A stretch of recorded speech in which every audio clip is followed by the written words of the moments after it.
get objections on your next interview.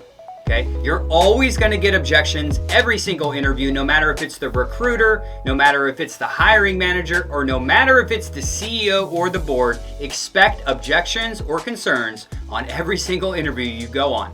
Also expect that your inability to overcome some of these objections or concerns while you're on the interview will immediately end your progress in that interview loop. Look, if you're a director, VP, or an executive, you do not have time to make any mistakes, regardless, right, of whoever you're talking to through this interview loop. If you're a director, VP, and executive, you know you're competing with people that have the same background as you, the same education, and the same accomplishments. So you cannot afford to make one mistake on these high-level interviews, especially since it takes so much time to get on these high-quality interviews. Like we tell our clients here at Executive Career Upgrades, you never want to practice inside the event. The worst time to practice on handling concerns or objections is while you're inside the event. You don't want to practice when you're going on a great dream job, ideal role situation that comes with more responsibility and increased pay.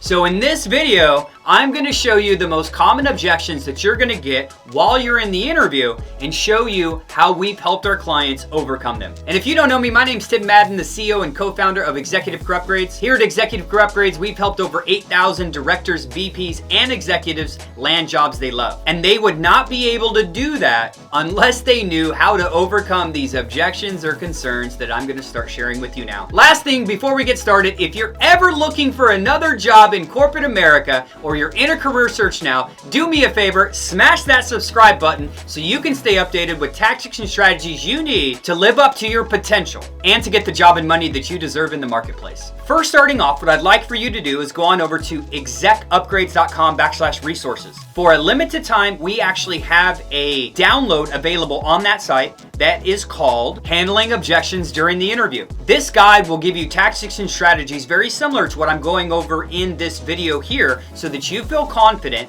the next time you go on an interview, you actually know what to say if these things arise. Now, if there's a cost for that guide, I'm sorry you missed the free version. But hey, let me tell you, it's absolutely worth it. So let me go through a list with you of the most common objections that you're likely to receive when you're going through these next interview loops. Do any of these sound familiar, and have you had any of these come up on any interviews you've ever been on? Hey, let me know down below in the comments. One common concern you're always going to have, no matter if you've been at the same company for 20 years or every 3 years you've had an upward mobility move, this is likely going to be a cause for concern during the interview loop. Either the concern is going to be, number one, why'd you stay there so long?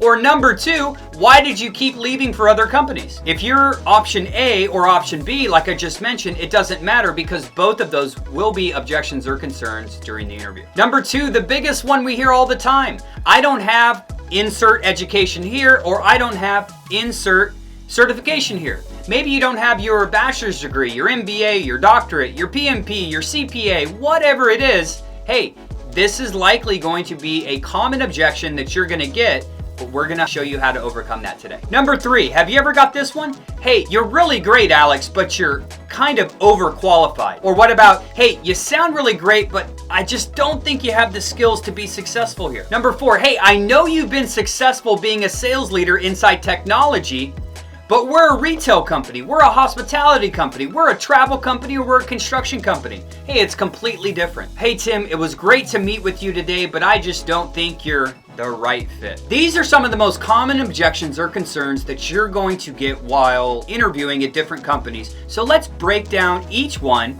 give you some steps and processes you can follow so that you can be successful on your next interview. Tip number one, the first thing I have for you is the most important thing you need to do, regardless of which objection you get, is to clarify. And I'm going to give you a couple examples. Number one, right? Hey, Tim, you're great, but hey, why did you stay at your company so long for the past 20 years? We always want to clarify first. We always want to say something like, hey, John, what do you specifically mean by that? Let's break down each of these individually. So when we're asking different clarifying questions, something like, hey, Tim, you come from a big company, we're a small company, the first thing you need to do is you need to clarify. Let me give you some examples. So if it's a big or a small company, I would say something like, hey, Alex, what are the biggest key differences between being successful at a big company, at a small company? And let's be honest here, there's probably not that much different. You know, people think when you work at a big company, you have this unlimited budget that somehow exists. And if you worked at a big company, you know that's absolutely not the case. And then number two, if you worked at a small company, it's easier to make decisions, they're more nimble, but that's not always the case. Being a successful leader and having the tactics and strategies, no difference if you're at a big company or a small company, it's all the same. Hey Tim, I just don't think you're a good fit for this position. Got it, Alex. Hey, what do you mean by that specifically? The analogy I always tell my clients when we talk about clarifying, right, just to help you out a little more, I think of this. Likely everyone is a uncle or an aunt, right? So imagine your niece or nephew ran up to you crying. Is the first thing you're gonna do is pick up that, crying child and say, hey, don't worry, everything's gonna be okay? No, that'd be really strange, right? What's the first thing you're gonna say if someone runs up to you crying? You're probably gonna say, hey, what happened? Why are you crying? So remember that when you get hit with some of these objections or concerns. The biggest mistake you could make, it's, hey Tim, we like your experience, but you just don't have a bachelor's degree. To immediately pick up that crying baby and say, hey, everything's gonna be okay. That's where most people go wrong. So they say, hey Tim, you don't have a bachelor's degree, you have great experience though, but we just don't hire people without a bachelor's degree. Oh, I can do the job though, Alex. Hey, I know I can do the job. That won't work. Hey, you come from a big company, we're a small company. Oh, don't worry, I know I can be successful here. Just give me a shot. Just train me. You're a corporate leader. No one is going to train you. So before you start handling these different objections, you need to make sure that we've clarified and we've actually got to the root of why they're talking about. So for instance, for the experience and education, I would say something like, hey, I completely understand, right? Always agree. That's step number one, by the way, always agree. Hey, I can agree that you want someone with, a project management certificate. Step one, always agree. Number two, say you understand. Hey, it makes sense you're looking for someone who has a PMP. It just shows that they're certified, etc. I can understand that.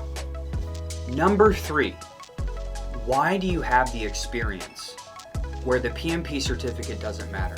Let me ask you, because I know you're a hiring manager if you're watching this video, okay? Say you got two people. You got one person who has a PMP certificate, they've had some mild success. Then you have another person who does not have a PMP certificate. They've had tremendous success. They've managed 500 projects in the last 20 years. Hundreds of millions of dollars in projects, right? They've managed people, they've managed processes, they've saved companies money. Who do you want on your team? You want the guy with the certificate or the guy who has the experience? So that's step number three. Hey John, if you're looking for someone who has this sheet of paper, right, saying they're certified to be a PMP, I'll be the first to tell you that's not me. But if you're looking for someone who has a track record of success, who's managed this many projects with this much money, oversaw this much team, and has always hit his targets, that's what I can bring to your organization. Is that what you're looking for? Another step in this process, hey, through the whole duration, is you have to have some freaking confidence, right? You gotta have some confidence in yourself and belief in yourself. And I'll be making another video about that. Clarify. So you need to say, do I need to clarify? Hey, what are the biggest differences between a big company and a small company?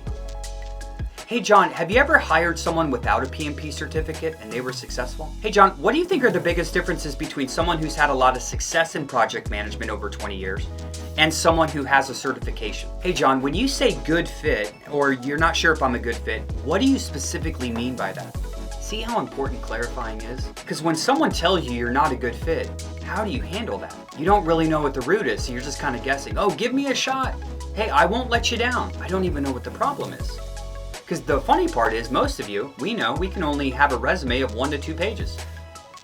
One of the things that they may think the reason you're not a good fit is because we simply don't have something on our resume and we could actually have that experience. So you better be asking clarifying questions so you can get to the root of these concerns before you try to handle them. Because here's why. Your only time to handle these is on the interview you are on. If you try to handle this later through an email follow-up, it's not gonna work. And I have to share a quick story with you. Real life story, happened about 18 months ago here at Executive Career Upgrades. We had a global supply chain leader who was gonna take a very high level C-suite role for a global company. This role, ladies and gentlemen, came with $250,000 sign-on bonus alone, up front. This was a 15-step interview process, literally. Recruiters, HR, decision maker, different decision maker, panel interviews, etc. Got all the way to one of the members of the board. One of the members of the board asked a weird question. She didn't respond the right way. She does not have that job opportunity. Do not let that be you. Do not let your inability to not know how to handle some of these concerns prevent you from getting a 20% increase, a 50% increase, a 50K bonus, all the stocks, all the options, and getting out of that maybe toxic environment that you're in right now, or maybe that opportunity where you're just not living up to your potential. Knowing how to handle these is vital. Hopefully you've got that now by this video. So let's go through this flow one more time. Number one, we always want to ask clarifying questions, just so we can better understand what we're actually talking about. Then number two, we always want to agree no matter how ridiculous they are. Number three, we want to understand where they're coming from. And then number four, we want to reiterate why we do have that experience or why that's actually not a problem. A bonus tip for you is using humor when you can will absolutely serve you.